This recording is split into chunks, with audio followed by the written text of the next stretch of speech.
Hey Raghunath, tell everyone about our Patreon community. Sure, Kaustubha. The Wisdom of the Sages Patreon community is an incredible online yoga resource.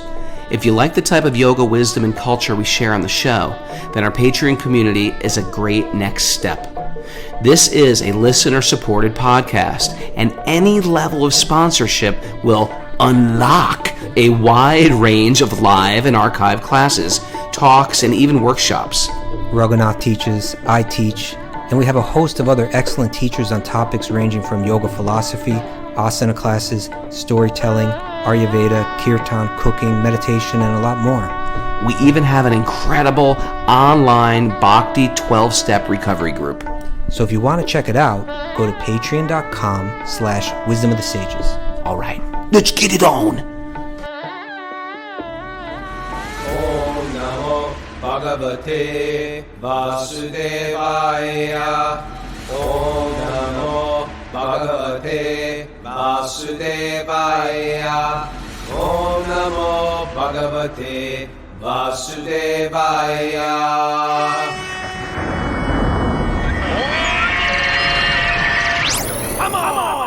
Live from Govardhan Hill, this is Wisdom of the Sages, a daily yoga podcast with your host, Raghunath, and co-host and senior educator at the Bhakti Center in New York, Kaustubha Das. Welcome to the show, everybody. Welcome to Govardhan Hill. What's that? I was just going to tell you it's Friday. Welcome to Friday. Well, it's something about traveling through India. You do forget what day of the week it is, but it is Friday. In case I forgot. Thank you, Mara. Me and Mara and the crew, Eva, the irate golfer, the evil golfer. Irate It's his birthday, by the way. Oh, happy birthday, Rich. Yeah, happy birthday.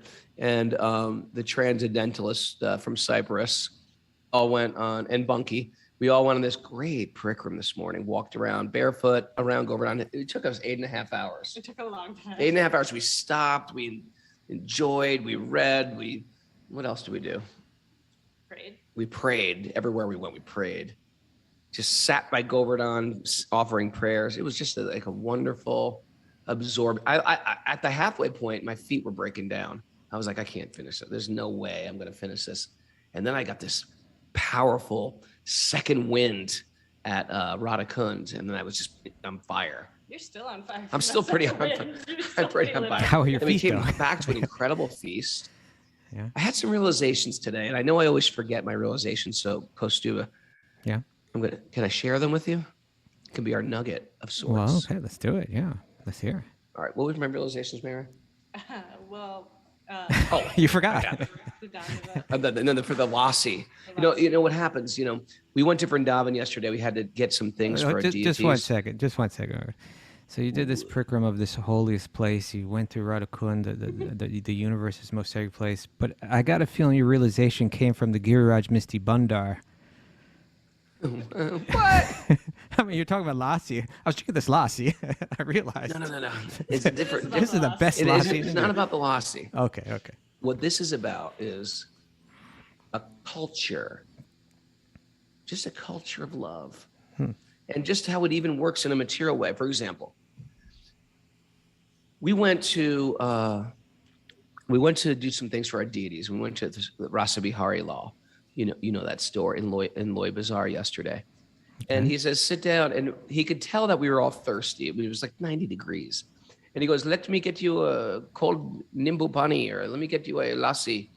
And like they go out and they get drinks for you and bring back drinks. I mean, we haven't spent a dime yet. We haven't spent one pice yet. And they're giving us all drinks and having us sit down. And I was just thinking, and especially the people who haven't been here, they're like, what nice hospitality. You come to a shop and they sit you down and get you a drink. Yeah. How cool. Let me tell you my biggest nightmare, Kaustubha. Maybe some people out there can relate to this. My biggest nightmare is you go to some supermarket or Lowe's or something like that, or Home Depot, and you go to check out and you realize there's no humans here. Yeah, there's no human beings. If I see self-checkout, I'm like, forget it. I'm going home. I'm not. I love self-checkout.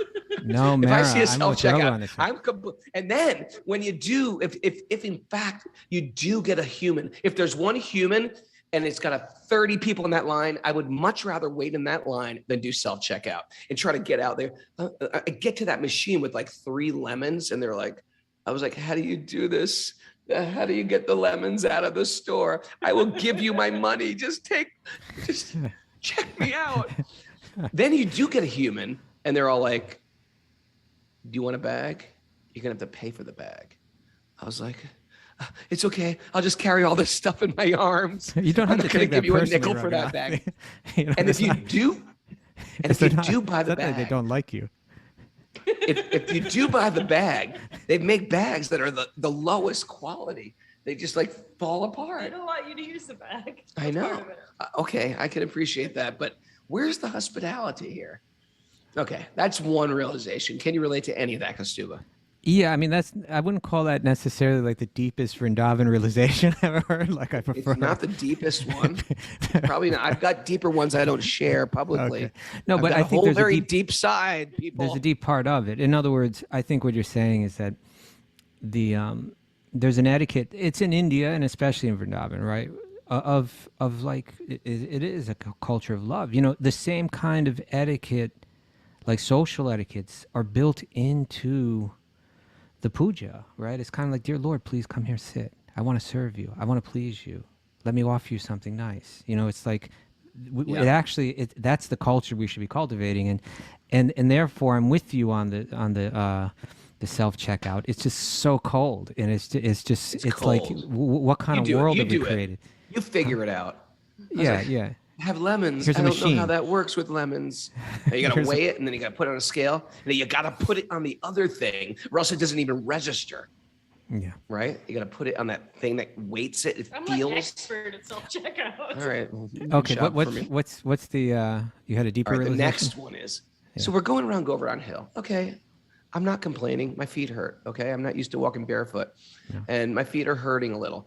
But everyone, and it's festival season right now, because Holi's coming up, and everybody is doing Dandavat parikrama. So if you're unfamiliar with that, that's when you fully bow down like a danda, like a stick. Extend your hands, release a stone, get up, walk to that stone, pick it up, bow down again.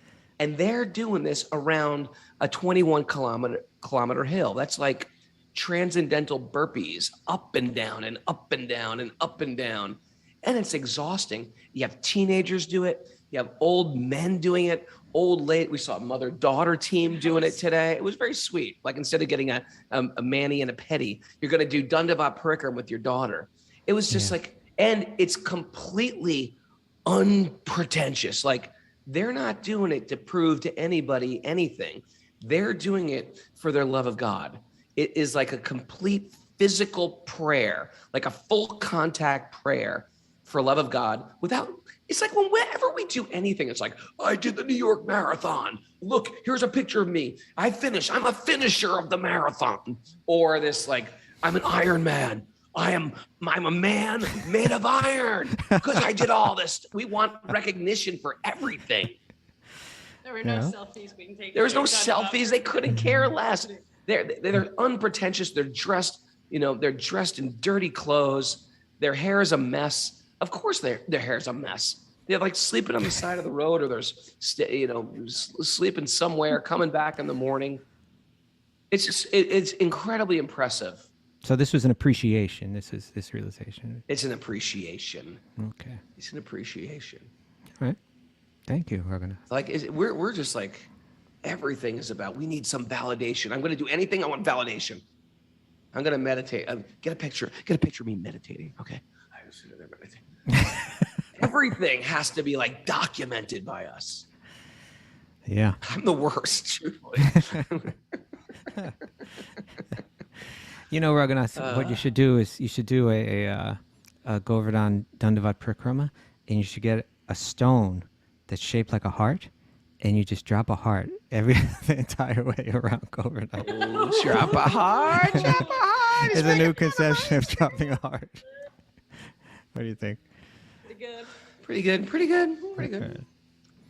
Anyway, all right, did you have more everything's realizations? good. Everything's wonderful. Okay, wonderful. That's about it. Simple. Okay. Announcements. Can I guess to make it, announcements? yeah. I'm Announcement. scared to move this thing. Careful. Okay. No show on Sunday. No I show know. on Sunday. No show this Sunday. Because we're going to Nepal. We're going to Nepal. Okay. Bhakti Recovery Group meeting at 1 p.m. today. Sunday, there's a harmonium workshop. The harmonium meetup group with Seth Lieberman for Patreon members is Sunday at noon. Become very popular. And then, yeah, people love that. It's great. People love Seth. He's sweet like anything. Yeah. Tomorrow's our Q&A day, so if you have any questions for us, you can email them to us at wisdomofthesages108@gmail.com. But be and quick. there's still some. Wait, tomorrow's Q&A day? Yeah, tomorrow's Saturday. That's Q&A so you day, guys. right? Wait a second. Excuse me? I don't want to do it tomorrow. Can we do it at 4:30 tomorrow? You know why? We want to go see Vinod Baba, Tomorrow the evening. famous kirtan guy, tomorrow evening. There's this, You mean you want he's to like do it one at of the 6 most. a.m.? He's one of the saints of all Braj. You want to do it at Can 6 we do it at a.m. the New same York time? time at 6 a.m.? Yes, I mean, I do. can. Yes, we do. I can. Okay, great. Can you guys? Can we take a vote? Does that work? Give me a thumbs up. Everyone's like, So much for sleeping. oh, that's when we're doing it. It works for Jenna. Chapu. Chapu, good. Okay. Yeah. Oh, Vivi's in. Yeah. All right, we're doing it Gina 6 a.m. Stein. tomorrow. Perfect. Tell your Karuna, friends. she's going to be good with that. Karuna. Who's answering questions tomorrow. Okay. All right. So our show tomorrow is at 6 a.m. All right. Thank you. And there's still some spots left for the Wisdom of the Sages Italy retreat in Italy. July. Italy. Really excited. Wisdom of the Sage. How do you find out about that? Wisdom of the You can go to Sages. wisdomofthesages.com, or you can email wotsitaly@gmail.com. That was such a DJ voice, Mara. WOTS Italy. My voice, no matter what it is, I sound like a witch. I sound like a DJ. 108 I feel like on I'm your moving FM up from a dial. witch. She's moving up from a witch. Yeah. I had something else interesting to say. Anyway, I can't remember. But everything's been going good, Kaustubha. Good. Where are we now? Everybody's happy? Bhagavatam. Everybody's happy. So happy. Life is simple in the Holy Dham, isn't it? It's simple. Yeah. What do you need? Let's do this. Narayanam namaskritya naram chayava narottamam devim saraswatim vyasam tato jayamudirayat. Before we start in the Srimad Bhagavatam, which is our very means of conquest, one should offer respectful obeisances to the Supreme Lord Narayan, unto Narayan Rishi, the supermost human being, unto Mother Saraswati, the goddess of learning, and to Srila Vyasadeva, the author. Nasta prayesh vabhadreshu nityam bhagavat sevaya bhagavati uttama shloke bhaktir bhavati naishtaki. By regular attendance in classes in the Bhagavatam and by rendering service to the pure devotee, all that is troublesome to the heart will become eradicated. In loving service to the Supreme Lord, who is praised with transcendental songs, will be established as an irrevocable fact. Om Jnana Timurandasya Jnananjana Shalakaya Chaksurunmidatam Nena Tasmai Shri Gurave Namaha. I was born in the darkness of ignorance, and my teachers are opening my eyes with the torchlight of knowledge. I offer my obeisances at their lotus feet. Oh, I know what I was going to say. We have a new catchphrase we say all day long. Whenever I see a guy, like an old man, like doing 108 dandavats in one place, or a man this sitting on the yesterday. side of the road selling papayas. Huh? That's my retirement plan. What? That's my Oh, yeah, retirement plan. that's what we say. Okay, sorry. That's my retirement plan. That's my retirement plan. That's my retirement plan. And There's a lot of that it's a lot of that. I tell you, it gets funnier every time we see someone. Like, how about when you're doing, how about this? Other people may not agree. When you're doing the Govardhan parikrama and you're out in the middle of nowhere and there's a man there standing alone without anybody for miles around him, and he's got on wheels this rolling cart with a bunch of carrots or bananas on it, and he's saying banana monkey seva. And his job is to stand out there and sell you a banana so that you can feed it to the monkeys. How about that retirement plan, Raghunath? We did it today. You see? We did. Yeah, Or that's the what one with all the greens that we fed to the cows. we fed the cows. The guy who sells tons of vetch or green grasses, and you give them 200 rupees and you feed those cows for hours. Yeah, we did bananas. We fed the cows. Yeah. That could be a and retirement the first plan. thing that You came to my just- mind was, this is my retirement plan. You just Remember- stand out there. with some monkey. You got to keep the monkeys away from the bananas so that people can come and buy them and then feed them to the bananas, right? Feed them to the monkeys. Oh man, I remember one time when I was a young brahmachari, Maharaj told me, Raghunath, I'm going to take all these people to Govinda Kund. Here is a gigantic basket of bananas. Keep the monkeys away from them. I'm standing there with a little stick, a massive amount of bananas, and all of a sudden I'm surrounded, like Planet of the Apes style, everywhere. And eventually they just took full advantage of me, and they just started, they had their way with me, and they just started taking all my bananas. I couldn't do anything. I just curled into a ball and cried. Mars came back, every banana's gone. I lost the lunch. He probably knew that would happen. All right, my friend. There were a lot of set you up. Yeah. There was a lot of bananas. Okay, text 47. What? You should say reading from. Reading from. Thank you. Can you say that, please? You don't like my DJ voice. Reading from Canto 4, Chapter 8, Text 47. Had some sugar cane juice today, Kaustubha. Asked me to say it so you could eat. I'm sure you enjoyed in many ways, Raghunath. After all, I am the enjoyer.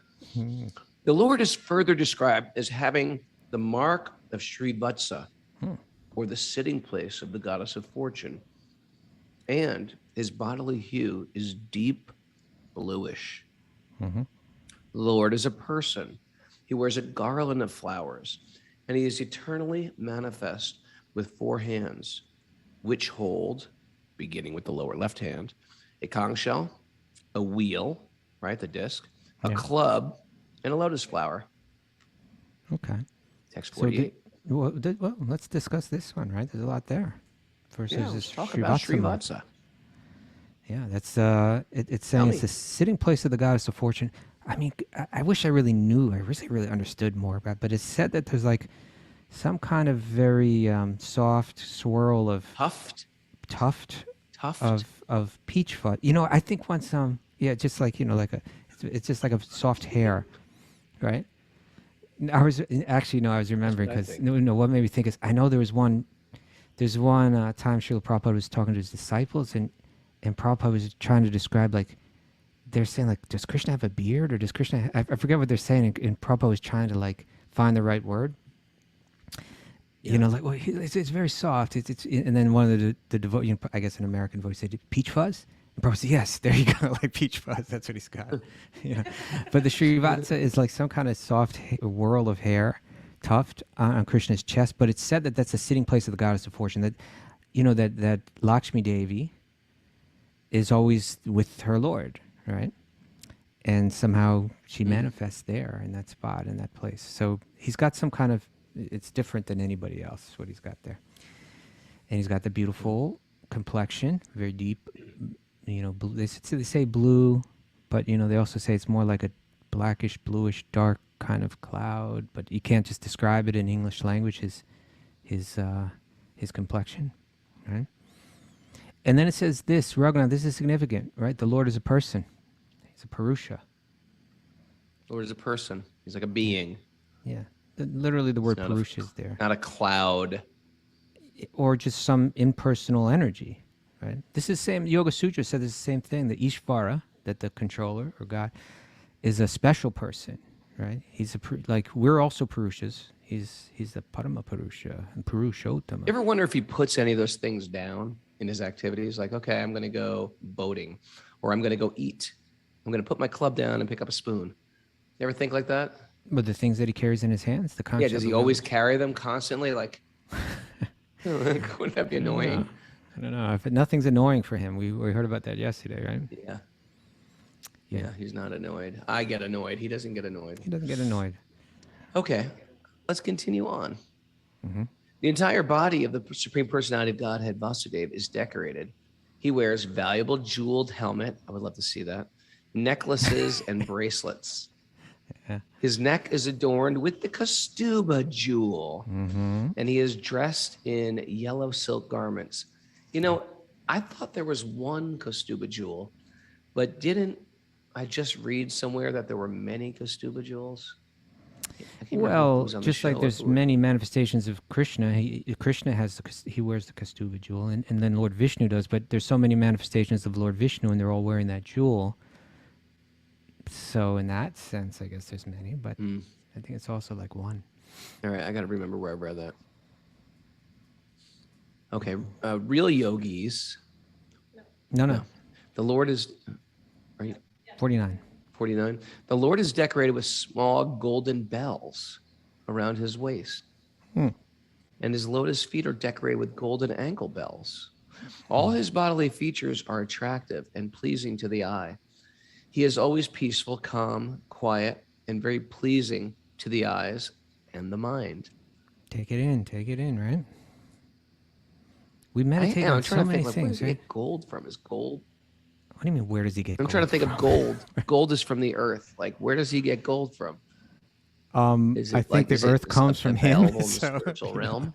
all the planets are from him. Aham sarvasya prabhavo mata sarvam bhavarti. I know. So what does he say? Okay, I'll give you guys a little bit of gold, just What do so you you mean? could understand its value. In a sense, it is like that. I mean, in a sense, I it's don't know. his. These are this his all. Yeah. All of it is his He gives us- paraphernalia, right? Yeah, okay, all right. But you know, the whole thing is, you All know, his bodily if you got, features are very. if you got small golden bells around your waist and you got them around your ankles, whenever you move, it's like it's making this very beautiful sound, right? Everything about it is, Kevin Shanahan from our Zoom group says, "I don't think gold is exclusive to Earth." It sounds like Kevin Shanahan's been practicing flying to other planets, but he's our authority on gold. Thank well, you. no, you just Kevin. have to hear Bhagavatam. That's true. It's true. It's in the spiritual world, Kevin. So you're right there. He writes, I could be wrong though. Real yogis. Okay, wait. All his bodily features are very attractive and pleasing to the eye. He's always peaceful, calm, quiet, Yeah, you just read that. and very pleasing to the eyes and mind. I didn't finish it.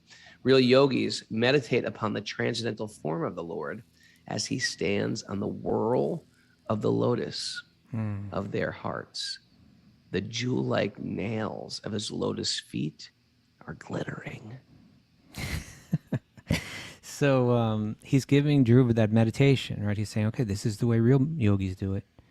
They're going to picture this form in their mind, and they're going to become very deeply absorbed in that form. And when you do that, you know, all that anxiety that Dhruva's thinking, I'm going to do this, and it's going to give me power, right? But Narada's knowing that when he meditates on this form, he's going to feel peace and satisfaction, right? And he'll let go of all his desires. And that's ultimately what happens. Text 51. The Lord is always smiling, and the devotee should constantly see the Lord in this form as he looks very mercifully towards the devotee. In this way, the meditator should look toward the Supreme Personality of Godhead, the bestower of all benedictions. Got that, meditators?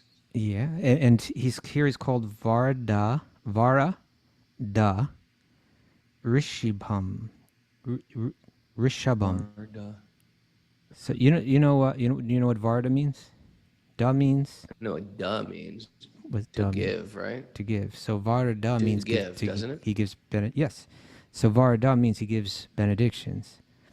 Have you been to Kanchipuram before, Raghunath? Haven't.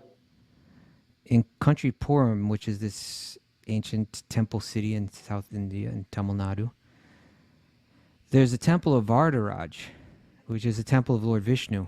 You know, he's the king of giving benedictions, right? You would like King of this place, right? givers. Yeah, the king of givers. I'm sure Yeah, I would. That's a nice way to put it. He's the king of givers, right? Of all the people that give, he's the ultimate giver.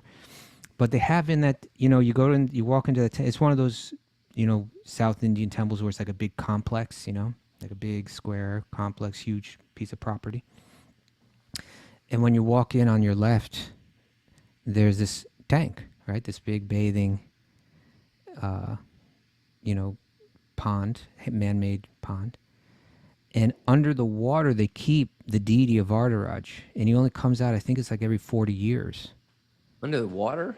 Yeah, like there's a temple under the water, you know? What? And he stays there for for 40 years, and then every 40 years they bring him out and they have a big festival.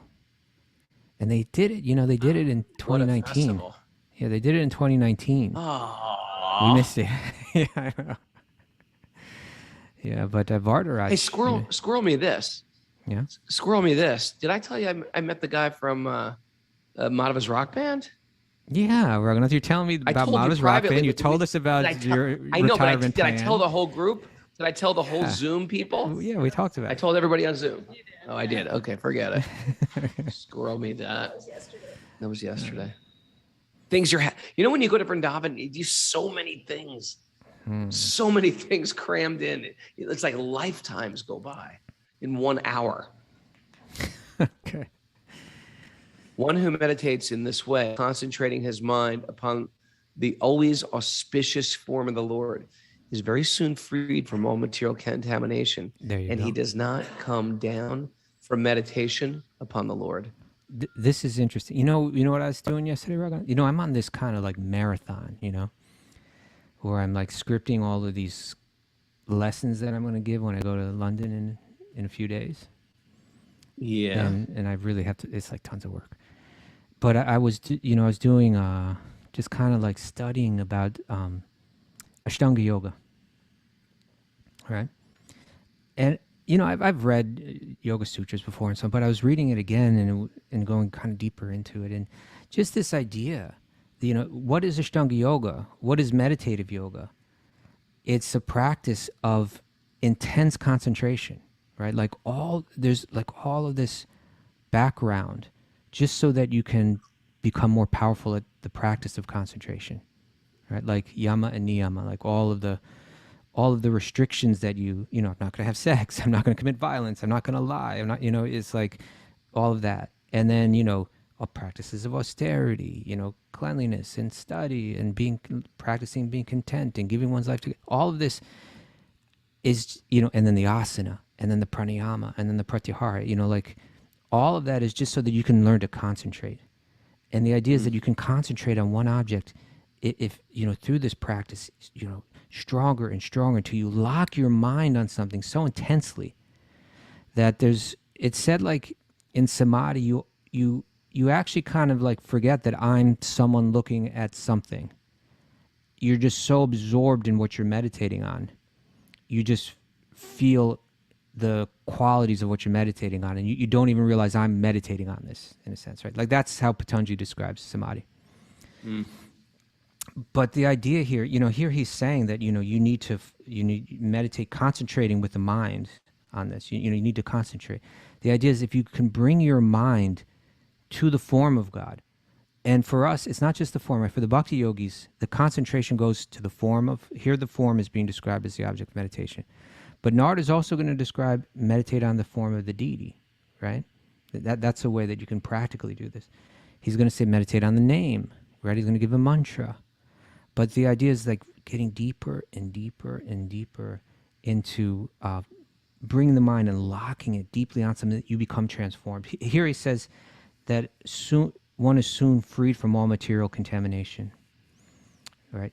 Nirvritya, meaning that like in that state, all those samskars that are in the mind, like lifetimes of garbage that we put in the mind. Yeah. Right. That's sitting there. A lot of it's latent, just waiting to bubble up again. A lot of it's bubbling up right now, and that's why I'm depressed, and that's why I'm angry, and that's why I'm frustrated, and that's why I'm in anxiety.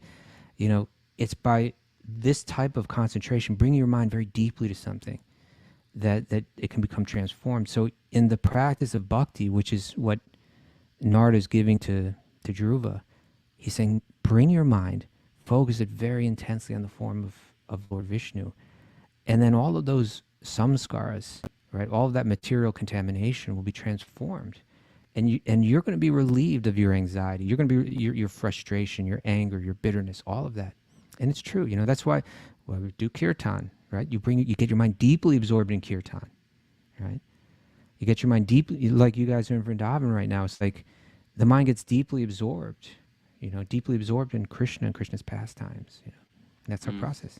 Maybe you can read the commentary.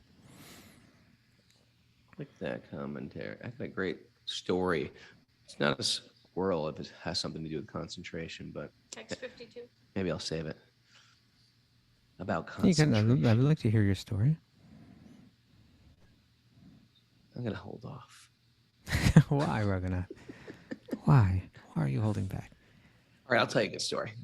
Squirrel me this. I was. Well, you did say it has to do with concentration, right? Has to do with concentration. Yeah. Okay. Check this out. Yeah. I used to teach yoga in Los Angeles, and I've had packed classes. Everybody doing handstands, jumping around, dropping back into wheels.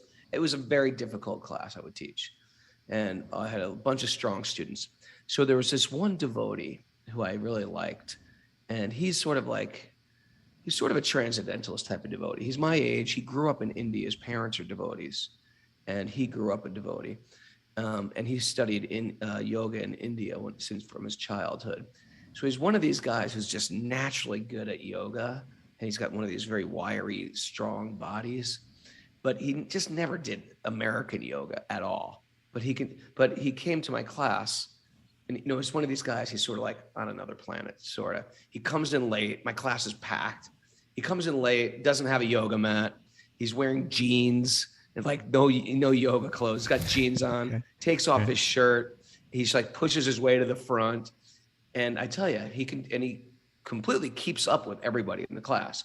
A matter of fact, the thing I notice about him in class is as my class is going on, people are getting more tired. But for him, and he's sweating like profusely. And what I'm noticing about him is he's getting stronger. As everyone's getting tired, he's getting stronger and stronger and stronger.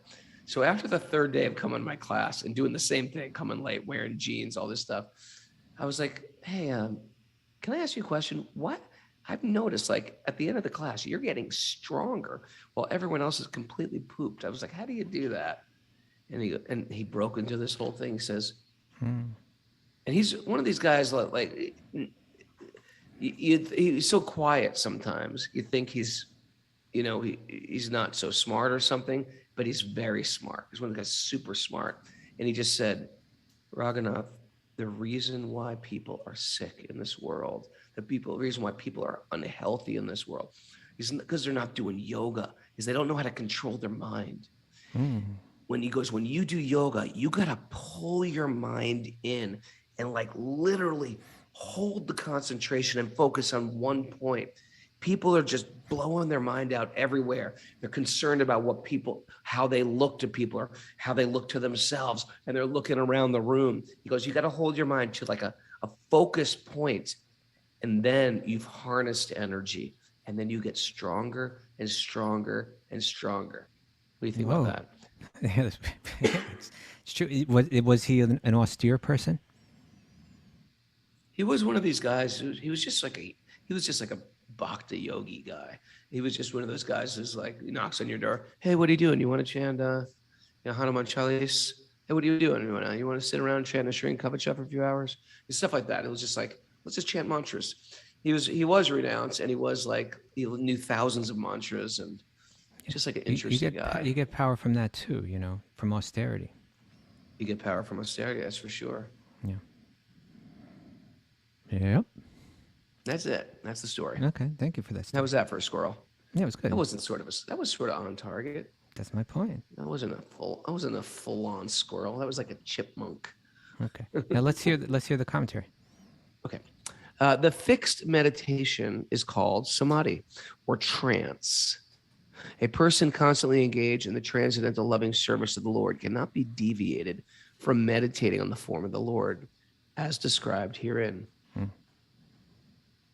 The Archana Marg, or the devotional path, prescribed in the Pancharatra system of devotional service for worshiping the deity in the temple, makes the devotee think constantly of the Lord. That is samadhi or trance. One who practices in this way cannot deviate from the service of the Lord, and that makes him perfect in the mission of human life. Interesting, huh? I was just saying this today, Mara. Wasn't I? Wasn't I just saying this today? What are you saying? I said that is the magic about this entire system. I was telling this to the evil golfer. I was just saying the system is so interesting, Rich, because it's like the idea of serving the deity. Although as fantastic as that sounds, the mind gets, you start to think, how can I take care of God? Oh, because we were buying outfits for the deities yesterday, and we're thinking, oh, this will look lovely. This will look beautiful. This crown will look so nice. And the idea is like, this is what we do with our children. You know, we're thinking of our children all the time, and it's giving us great pleasure. Wear this, you know, we dress up the little child in little sneakers, even though they don't care what kind of sneakers they are. Krishna doesn't need clothing, but in the name of, we're trying to dress up Krishna. We are falling madly in love with Krishna and putting ourselves, this will look so nice and that will look so nice. And you're basically falling in love with God. The Archana Vigraha, the service of the Archana, the deity form of the Lord, is like an express train to pure love of God. What do you think about that? It is. You know, Prabhupada here, Narada is describing a type of Ashtanga yoga where the idea is you sit perfectly still, you control your breath, you focus intensely, and you bring your mind to this one point. And Prabhupada's saying, that's samadhi, and that purifies your mind of all of this, well, how do they call it? Material contamination, right? But Prabhupada's saying, you don't necessarily have to be that kind of yogi to purify your mind. He's saying, and the word samadhi, which means samadhi, right? D means your meditation, and sama means like an evenness or a sameness, right? Sama. So Prabhupada's saying samadhi can be understood, another way is that I keep my mind always engaged in thinking of God in different ways. And one way I can do that is not just by an entirely internal practice, right? An entirely meditative practice where you sit and you're not engaged in anything external. He's saying you can engage the external. So that's what temple worship is about, where there's a form, there's a form standing in front of you that you can see, that you can touch, and you connect your mind to that form and you serve. And in this way, you're bringing your mind to God. And Prabhupada's saying that works too. That's a very practical, powerful, divine method. All right. Let's get to the next one, Mara. Mara's off on the chat board. You're the one who's moving it around. I failed again. Oh, Mara, come on. So Narada's given him the form to meditate on. Now he's going to give him the mantra to meditate on. O son of the king, now I shall speak unto you the mantra which is to be chanted with this process of meditation. One who carefully chants this mantra for 7 nights can see the perfect human beings flying in the sky. That's it? 7 nights? Flying in the sky. That's kind of thing that you're interested in. That's all it takes. I'll do that. You know what I was reading it? You would have, Raghunath, I tell you, that the third chapter of the Yoga Sutras, it's so far out. I mean, I always just kind of like, because it was just so impractical, I never really spent much time with it, but I spent some time with it yesterday. Yeah. And what it describes is that if you can reach that point of samadhi, where you can lock your mind on something so strong that there's no shaking at all, right? It's described, they use this term, what is it again? It's slipping my mind. But where they say it's like pouring oil, right? It's in other words, like you picture like honey or something like that. When you pour honey, it's like it just completely enwraps something slow and thick. When your meditation goes to the object like that, when it's entirely, where there's entire full absorption, that we're kind of locked on a lower level of thought all the time because our mind's going all over the place. And when you learn that practice, which is extremely difficult and extremely impractical, and practically none of us are capable of doing, but when you do learn to do that, then you kind of transcend a lot of the material laws and the limitations that we have. And then it says that you can begin to point your focus at different objects, and knowledge is revealed to you, like subtle knowledge that nobody else is aware of. Like, for instance, you can begin to read minds, right? You can point your awareness to the sun and you get a certain knowledge. You point your awareness to the moon, you get a certain knowledge. It said you can point your awareness to the skull, and you know what you see? Your past. No, I'm just although speculating. it does say you can see the past and the present and the future. But when you focus your awareness on the skull, then you see the siddhas, you see the perfected beings, in the higher planets. I mean, there's all kind of far out stuff. Very interesting. And I thought you might find It's all that real, interesting. this stuff. The more I hang out in India, the more you just meet people who do stuff. I've met some really interesting mystical people already on this trip. It's been a great few days. But I here talked about cities the whole lunch with my friend Gopi, who is a I'm mystic. sure you did. But you do know that even in the Yoga Sutras, what to speak of Bhagavatam, it's considered these mystic cities. It's only when what happens is what the Yoga Sutra says is, eventually the yoga, imagine if you had all those powers, you could levitate, you could read minds, you could, so many things. But it says the yogi has to begin to realize that even this is just suffering, right? That even this just brings misery. And then they break free from time, karma, the gunas, and find liberation, right? So but I do find it interesting that when we're first, some cities. Just a little one. So in any case, here we see the same thing that we're hearing in the Yoga Sutras, in a sense, is being said here to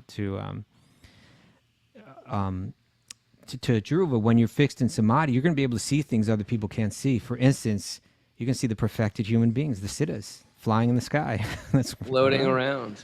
Floating around. They're all around us. All right. So here comes the mantra. Okay, get ready. 7 days. That's all it's going to take. One should worship the Lord by... Oh. Om Namo Bhagavate Vasudevaya. Got that tattoo. Check. This is the 12-syllable mantra. He never says that you help? just get the tattoo. No. That would be great. If you just get a tattoo, you get mystic cities. This is the 12-syllable mantra for worshiping Lord Krishna. One should install the physical forms of the Lord. And with the chanting of the mantra, one should offer flowers and fruits and other varieties of foodstuffs, exactly according to the rules and regulations prescribed by authorities. But this should be done in consideration of place, time, and attendant conveniences and inconveniences. Very interesting. Very interesting, right? Desha Kala Vibhagavit. So much in this verse, right? But even that is like, we could spend a whole day on, right? One should install the physical forms of the Lord, and with the chanting of the mantra, one should offer flowers, fruits. Yes. Okay, so this is what a guru does for a disciple. They are prescribing a particular course of practice, right? That they feel that this particular person will be able to most benefit from. And so here he's giving him he's been giving him this you could call it like a what do they call it nowadays, like in meditation classes, like a visualization. What do they call it? Meditate on the flame. Ever do that? Ever meditate on a flame? Meditate on the there's another word, like a lead visualization or something like that. You know what I'm talking about? Kind of like what you said. They call it like a lead. Like in other words, they say, now picture this, now picture that, now picture. Sound bowls, sound bath, sound bath. Guided. Is that what we're talking meditation. about? Guided meditation. I guess that's what. Guided meditation. Thank you, Kevin. Yeah, and so in one sense, he's given him a guided meditation of the form of Lord Vishnu. Here's what the eyes look like. Here's what the nails look like. He's standing on a lotus. Picture this. Focus this. Get absorbed in samadhi on this. But he's giving him more. He's also saying, now take this mantra, meditate on this mantra, and also make offerings. He says, install a physical form of the Lord, right? He's saying you need to make a form of Lord Vishnu, and then you need to make offerings of flowers and fruits and other varieties of food, exactly according to the rules and regulations prescribed by authority. So he's giving him a method. It's a multifaceted method that involves internal meditation on form. It involves meditation on mantra. It involves meditation on external form, right? In the form of deity worship, and so he's prescribes on the form, and then he makes this interesting point. This desha kala vibhagavit. He says that, but this should be done in consideration of place, time, and attendant conveniences and inconveniences. It's really it's really important, right? Because as we start to translate this stuff, as we start to try to apply it in our lives in different places in the world or in different ages, you know, everything's a little different. And if we get too caught up in the letter of the law, I like right? that. You want a little your space? I like that. Get too caught up in the letter of the law. Then you miss the point. Yeah. Right? Yeah. So, you know, Prabhupada would say this. Like Prabhupada would say, you know, I went to the Prabhupada, you know, amongst all his guru wanted bhakti to go to the Western world, right? And Prabhupada brought it there somehow or other, miraculously, alone. You know, as an old man, you know, he got on a boat. He suffered 3 heart attacks on the way. Right? He had no money. I wouldn't get on a boat to do anything. Okay. To speak of a cargo ship, he was on a cargo ship. He went all the way from Calcutta to New York, ultimately, right? Like you got to go around the bottom of India. You got to go up over Africa. You get through the Mediterranean Sea, then across the Atlantic Ocean. It's like a long way. Like my feet hurt. So anyway, he you know, somehow miraculously he brought it there, but he got it. He got this point about this considerations of place and time and conveniences and inconveniences.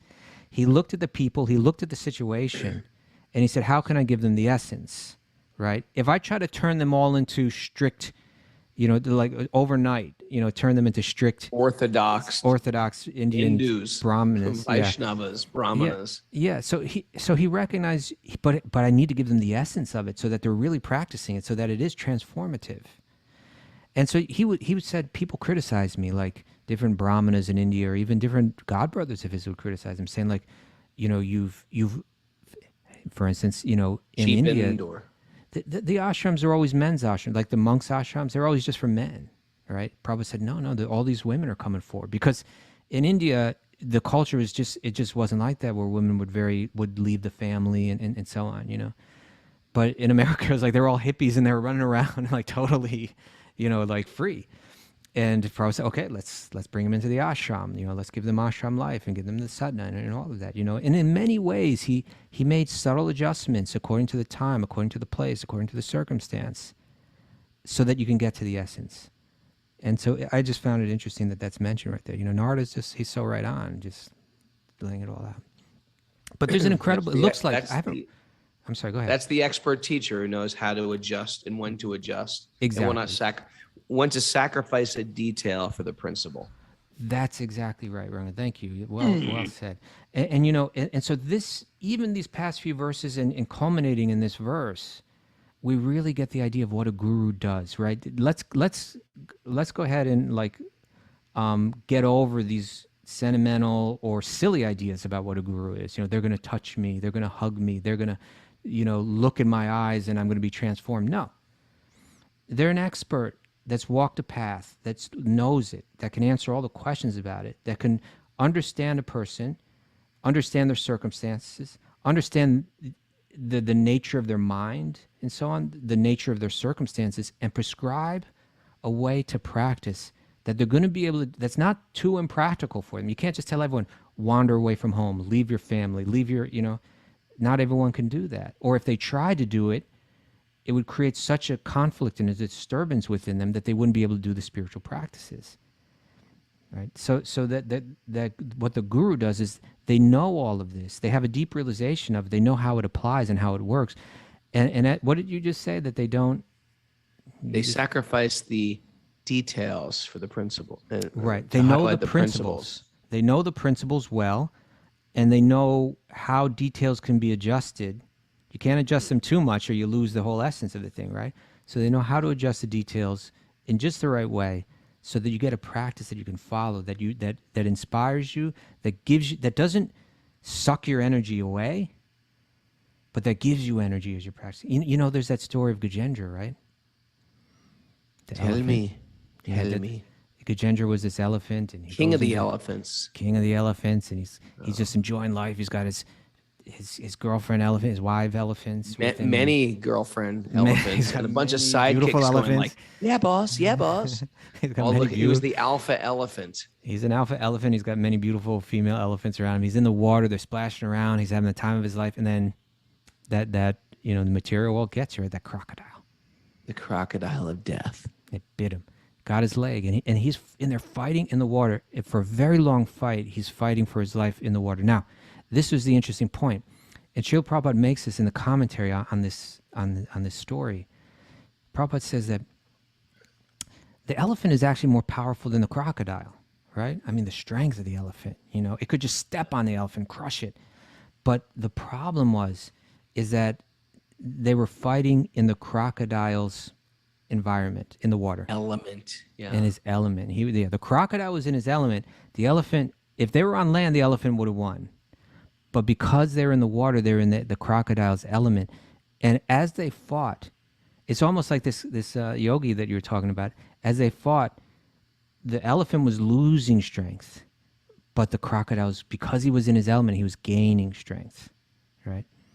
And so Srila Prabhupada, he compares this to the idea of, like, in other words, like, for some people to be married, right? Like, from a strictly jnanic point of view, the best thing you can do to cultivate knowledge is to walk away from society, walk away from family, walk away from home, walk away from occupation, and go off on your own, because there's an illusory element to all of these things.